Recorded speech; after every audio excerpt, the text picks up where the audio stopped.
you, Mr. Chairperson and Madam Chairperson. First of all, a very good evening to all the distinguished gathering here. I thank KSM, particularly your efficient and enabled Secretary, Dr. Mohan Dias, for the hard work and the patience he had on getting us here on this podium today. Thank you, Mohan. If not for you, I won't be here. And I take this opportunity as an honor to share whatever the little I know on the topic. Psychiatry is a taboo subject. Psychiatrists are also a taboo subject. If we talk a little bit more, if we joke, if we laugh a little loud, people will think, oh my God, he or she is manic.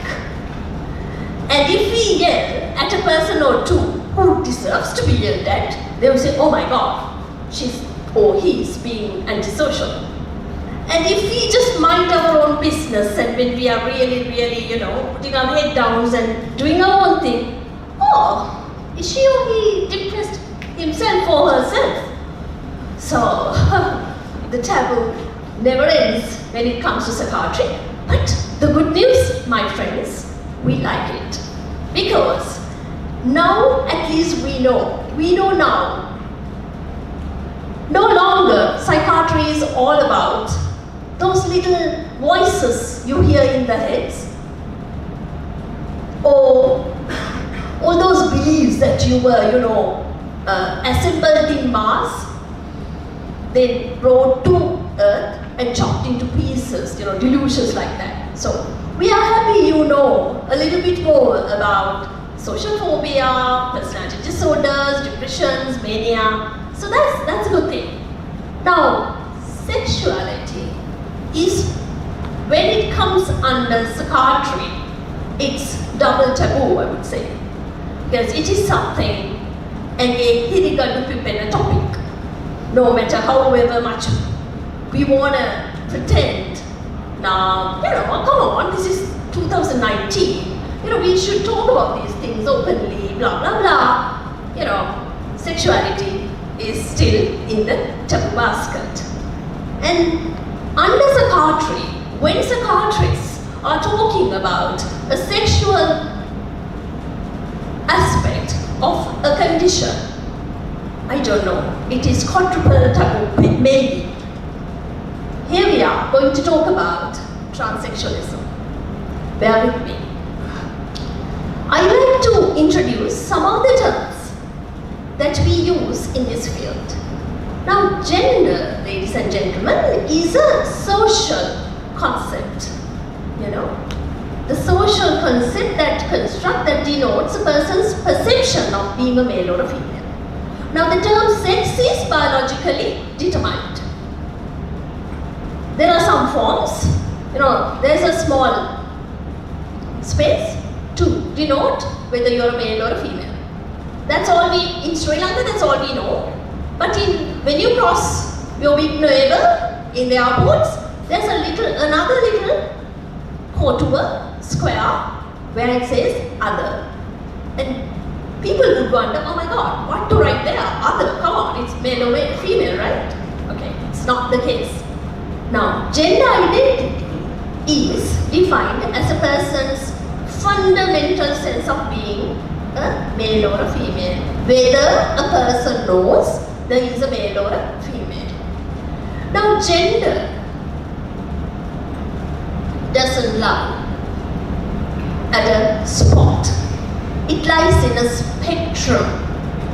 There are some of us who identifies with no gender. Mokadwa gender?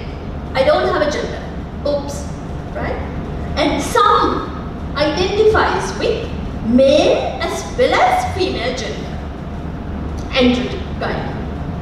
Some are having moving genders. On some situations they are male, some female.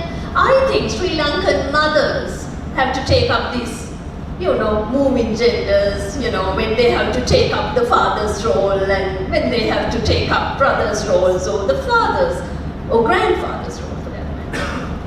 And there are some individuals who considers themselves as a member of all genders, okay? Not just fluctuating, but given any given time, they consider they are members of all genders.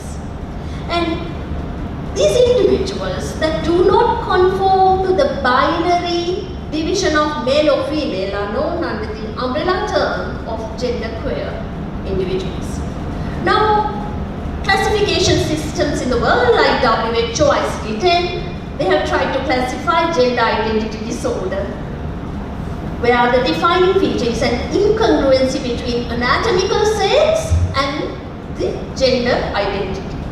Now, transsexualism is considered under gender identity disorder in ICD-10 WHO.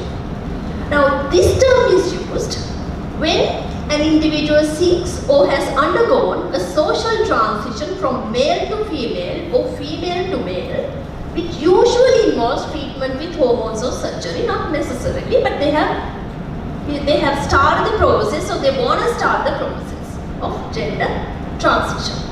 Now in ICD-10, of course, this term will be changed. Now gender dysphoria is the latest terminology we use in the American classification, which is more widely accepted in the world.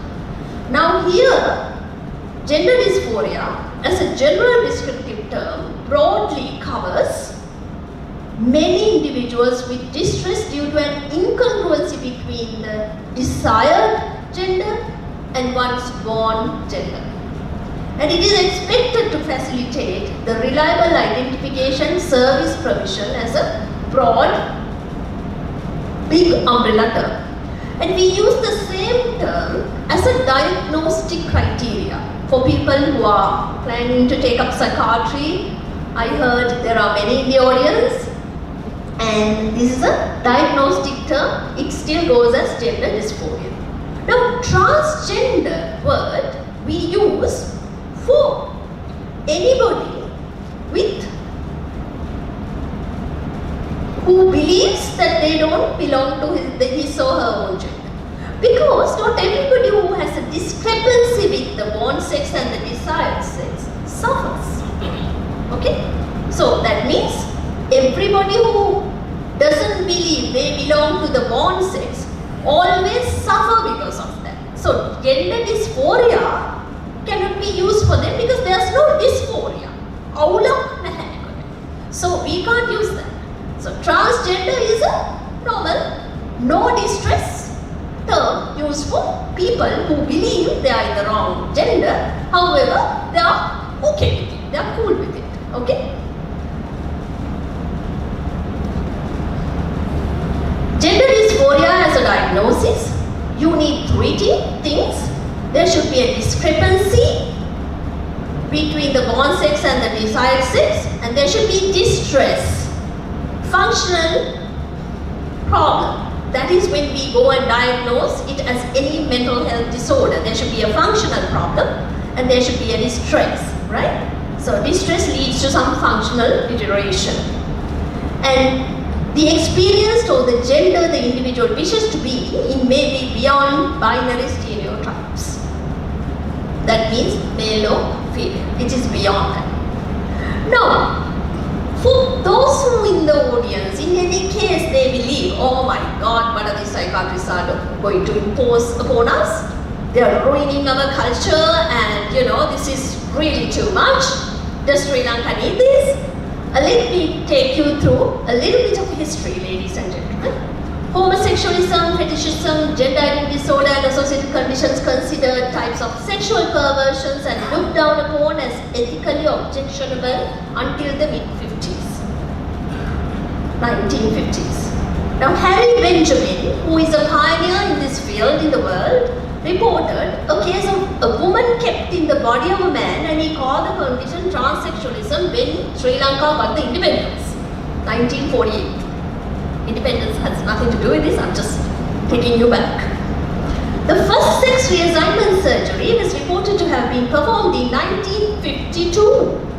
Excuse me, ladies and gentlemen, I'll remind my psychiatric colleagues in the audience, it is in 1950s we got our first psychotropic chlorpromazine introduced.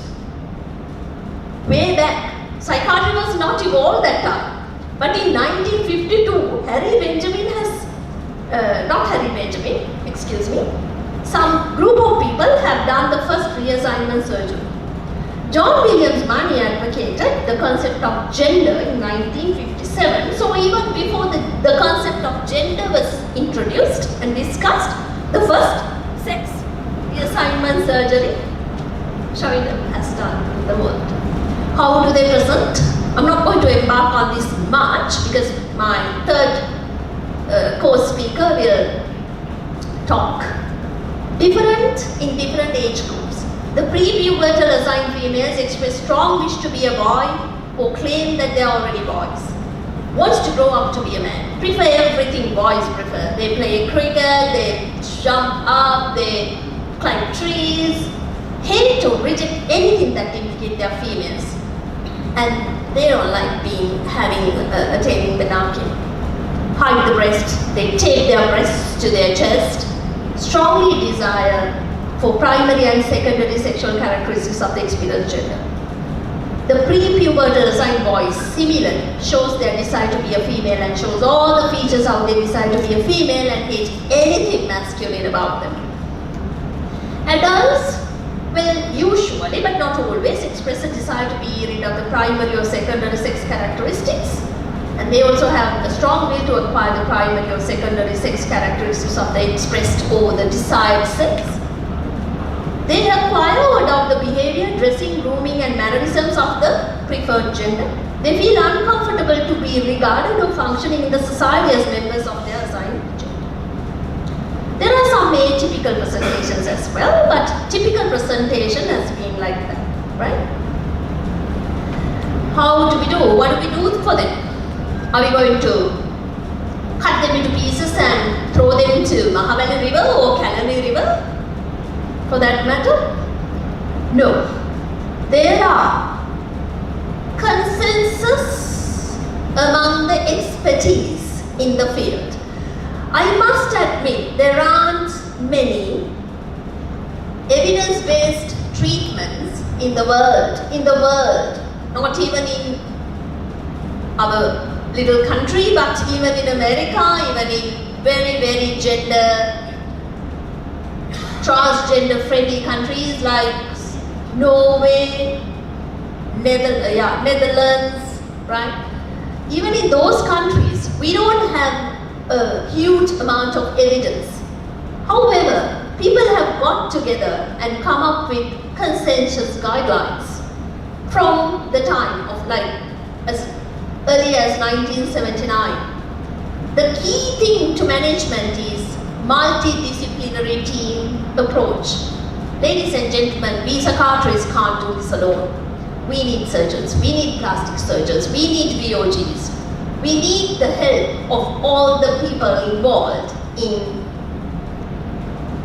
achieving this goal of treatment. What is the goal of treatment? Lasting personal comfort with the gendered self in order to maximize overall psychological well-being and self-fulfillment. In simple singlets, they just wanna, the goal of the treatment is let them live the life they want to the maximum potential. There are 5 principal therapeutic elements. Assessment of gender dysphoria and any coexisting mental health issues. The commonest comorbid or coexisting mental health issue, ladies and gentlemen, is the depression and anxiety. That is not because of the transgenderness, but because how they are treated in the community and how they are restricted in their lives because of this condition. And psychotherapy has a huge role, and we talk about a real life experience in the desired gender role. We let the transsexuals stay in their preferred sex for 1 to 2 years. Then we get on with the cross-sex hormone therapy. Then, of course, sex reassignment surgeries, multidisciplinary, multi-element therapy. We need lawyers as well sometimes. We need government officers. We were working with Attorney General of the country because we had to make sure the law is there. What is our role? We are the key coordinating person in this whole business of management of transsexualism. All the stakeholders in Sri Lanka has worked so hard, including the Ministry of Health, and we got the gender recognition certificate, which is the legal document that will safeguard the transsexuals in Sri Lanka. Before this, there was a risk that they will be put into the jail because there was no legal document as such. Those days, we talked to the Attorney General. When I said those days, I started this in 2001. We diagnose, we supervise, we coordinate the care between the multidisciplinary professionals, and we ascertain whether this patient is a true transgender or is he faking this just to get away from, say, a crime, for example, which is very, very rare. We support, we treat, we liaise with the families, we support families together with the psychologist involved in the care. So the Sri Lankan setting, this is the hardest part for us psychiatrists to achieve alone. Right attitude and approach, not transphobia. It should come from the very, very top. If the very, very top authority figure in the country talks about Samanallu to homosexualism, which is not even in the books anymore. God help transgender. But we professionals, we are looking after the interests of the transsexuals because that's our professional job and the duty. Right knowledge, detection and referral. Working together with people in the NGOs like Equal Grounds and Venison, two very hard-working NGOs. If you can't do anything for these people, my dear friends, for spending these 15 minutes with me, at least do the honor and the justice of accepting that there are people different to the common gender stereotypes and respecting the difference. That's all. I can appeal as a person who's heavily involved in managing the transsexual community in Sri Lanka. Thank you.